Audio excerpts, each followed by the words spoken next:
Në këtë rast, me këtë lloj liste që Shteti i Bashkuar të Amerikës ka përgatitur, si mendoni, a ka një strategji për të nxjerrë një herë mirë nga skena e politikës Edi Ramën, enturazhin e tij të rilindjes, por edhe nga radhët e opozitës, Sali Berishën dhe gjithë ata që presupozohet se mbajnë peng opozitën?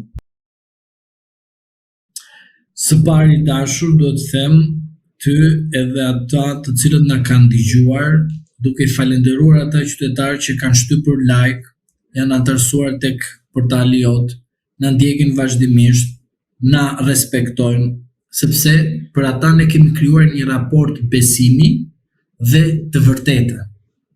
Dhe ti kur ndërton raport besimi dhe të vërtetës, ata të cilët komentojnë kundër teje janë vegla. E çfarë do thon vegla? Do të them një rast shumë të thjesht kuptosh. Në rast se unë dal tani nga Ministeri Darkë dhe shaj Sali Berishën, çdo komunist që ka ndaj mbledh me Sali Berishën, çdo socialist që është militant i partisë së tij, thotë bravo të lumt kështu. Kur po në kuptimin kritikoj Edi Ramën, bëjnë ai gjë kundër Edi Ramës, më shajnë mua sepse që janë në pegmarrje. Pse? Ignoranca është pegmarrje.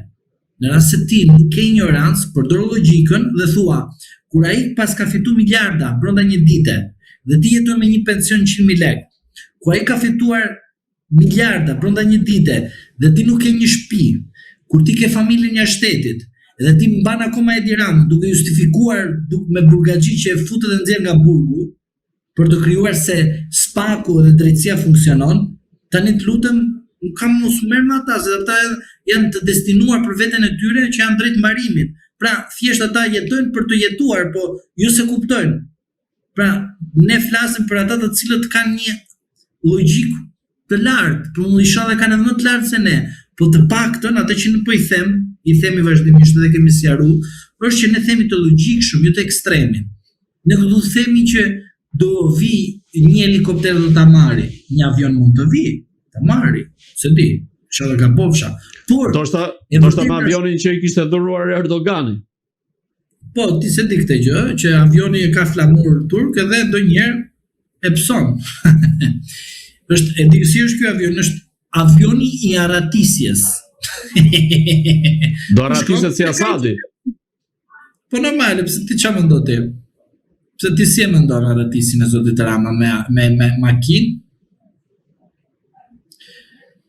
Prandaj nderuar duhet kuptoni diçka, që të saktësojmë tek njerëz, tek individ të cilët na respektojnë dhe i respektojnë.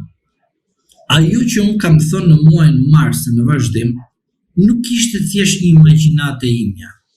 Ishte një informacion i bindur që kjo gjë do të ndodhë, sepse linja Trump nuk është linja Biden. Linja Trump do të mbrojë interesat e Shteteve të Bashkuara të Amerikës. Dhe sot ju e shikoni mirë se si kanë vijuar ngjarjet. Më falni, t'ju bëj një pyetje tjetër. Ju e mbani mend rastin e zotit Veliaj që u thash nga 2025 deri në fund të 2025-s nuk e shikoj mirë dhe procedimi i tij penal.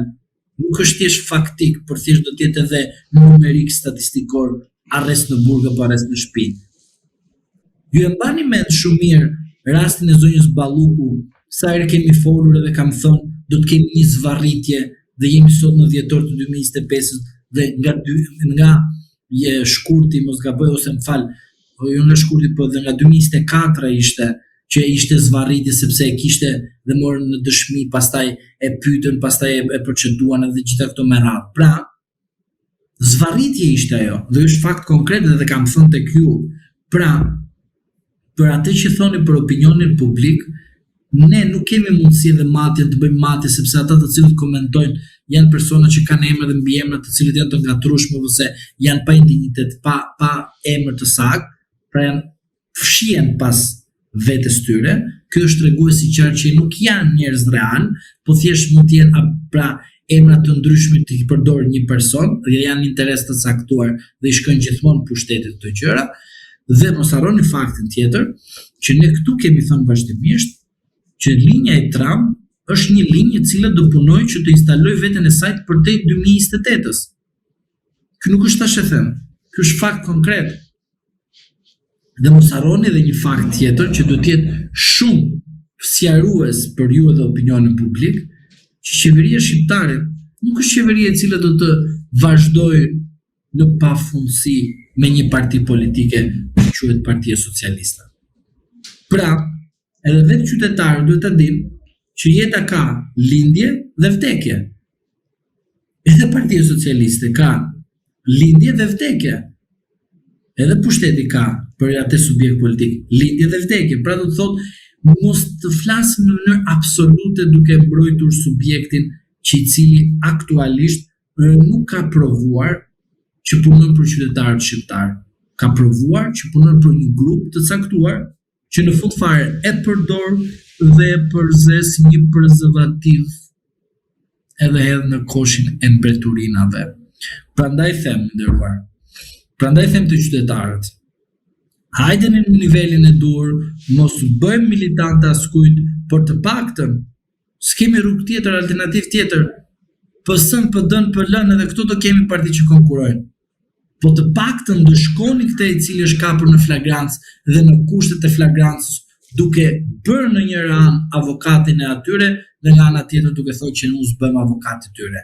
Prandaj shikoni realitetin se si është kontradiktor me njëri tjetrin. Për ty që ti je akoma pa shtëpi dhe të tjerët janë me 30 shtëpia, 300 shtëpia. Për ty që ke çu fëmijët në emigracion dhe ti akoma voton Partinë Socialiste, sepse mendon që fajin e ka vetëm Saliu dhe çdo gjë faje ka aktiventit opozita, kundërkohë partia jote është kapur në flagrancë si bandë kriminale. Prandaj them, vjen një moment kur drejtësia triumfon, por nuk mbytet, por zhytet, por një ditë del në sipërfaqe. Dhe për ata të cilët mendojnë akoma që statistikat kanë vlerë, por në rastin konkret besoj se zoti Rama do të jetë një statistik e vërtet dhe reale që populli shqiptar do të mendojë në shumë vite të mëvonshme që po e vërtet ka qenë e keqja më e madhe e këtij vendit. Avokat, të ndalemi pak te Partia Socialiste, për cilën ju keni deklaruar se do të përfundojë më keq se Partia Demokratike, dhe ndërkohë aktualisht flitet se ka zëra kundërshtues dhe është bërë një grup në Partinë Socialiste i cili është mbledhur së bashku kundër Edi Ramës, nisur nga skandalet që kanë shpërthyer në mazhorancën e tij dhe tashmë duket se po derdhet kupa dhe ata që kanë lidhje të hershme me Partinë Socialiste nuk mund ta durojnë një gjë të tillë dhe flitet se mund ta rrëzojnë Edi Ramën brenda Partisë Socialiste. A ka një skenar të tillë? Skenarin e rrëzimit e ka vetëm Belinda Balluku. Tani më thuaj kush socialistë ishin ata që flitshin kundër këtyre skandaleve? Disa që janë rreth Erion Braçës, po themi, ka zëra të tillë. Ai kryetari i bashkisë në Lezhë, mos gaboj, kryetari i bashkisë së Lezhës. Jo. Kush ishte? S'ka. Thjesht janë zëra tani, nuk është se ka burime konkrete të cilat e faktojnë të gjë, por janë zëra që tashmë ka një lloj presioni të brendshëm në Partinë Socialiste që tashmë Edi Rama ka mbushur kupën. Dalën disa që bëjnë sikur man të shkarkohet se kështu sepse është nevoja ekstreme për kundër përplasje. Jo, nuk e besoj unë atë. Ajo është me orientim nga Edi Rama për të krijuar narrativën që në një moment i thot Belinda Ballukut nuk të mbroj dot dhe duhet japësh dorëheqje. Të dalë përpara dhe bëj garipin aty, s'ka garipun vet i zhytur. I nderuar, do të kuptojmë diçka. Në Partinë Socialiste nuk ekziston demokracia e brendshme. Në Partinë Socialiste ekzistojnë disa studio që dalin disa të paguar, të mirë paguar, me taksat tona dhe bëjnë fresk Partinë Socialiste. Partia Socialiste nuk ka institucione dhe struktura demokratike, është një parti e cila ka kërkuar të jetojë me autoritetin e kryetarit dhe jeton me autoritetin e kryetarit. Në Partinë Socialiste nuk do të ekzistojë kurse si demokracie brendshme dhe as sistem demokratik i cili është brenda një kuadri transparent dhe llogaridhënës. Prandaj, për mendimin tim, Partia Socialiste në një moment të caktuar kur do të mungoj pushteti dhe paraja, sigurisht në momentin më të aksidental për vetin e saj do të dëmtohet totalisht dhe jam i bindur që në një moment të caktuar do të shkërmoqet me shumë grupime të ndryshme, jo për shkak të pushtetit, për shkak të inatit, për arsye se në atë kohë mua nuk më përdorët për të përfituar për veten time dhe përdorët të tjerët rilindas të cilët përdorën dhe keq përdorën Partinë Socialiste. Prarë si një fjalë e famshme, mos gaboj që ka dalur, punoj për ju, vjedh për ju dhe burgun e bëj unë. Pra do të thotë që këto në një moment do të vinë në si reflektim i brendshëm në Partinë Socialiste dhe personat të cilët janë të përfshirë do kuptojnë qartësi që janë viktime kësaj loje dhe më lejoni të them për socialistët e famshëm, të cilët vdesin pas Edi Ramës dhe Partisë Socialiste që ka pushtetin, edhe unë i puth si Endris Shabani, e mbani mend zotin Shabani që doli dhe foli për sterilizimin, futi në burg njerëz të cilët keq përdorën flamurin e Partisë Socialiste. Futën në burg Ilir Beqajn që Edi Rama e mbante nga mesi deri në darkë. Dhe Endri Shabani kallëzoi Ilir Beqajn dhe Ilir Beqaj është akuzuar sot për një program qeveritar të Partisë Socialiste si një organizatë kriminale. Po të mbetemi te Partia Socialiste. Edi Rama do të rrëzot.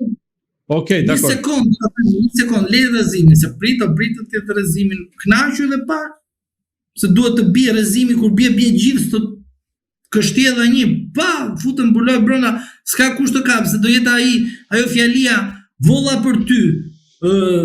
Më kupton, bëra ty të pasur, më kupton, e fut fare burgun e bëj vet.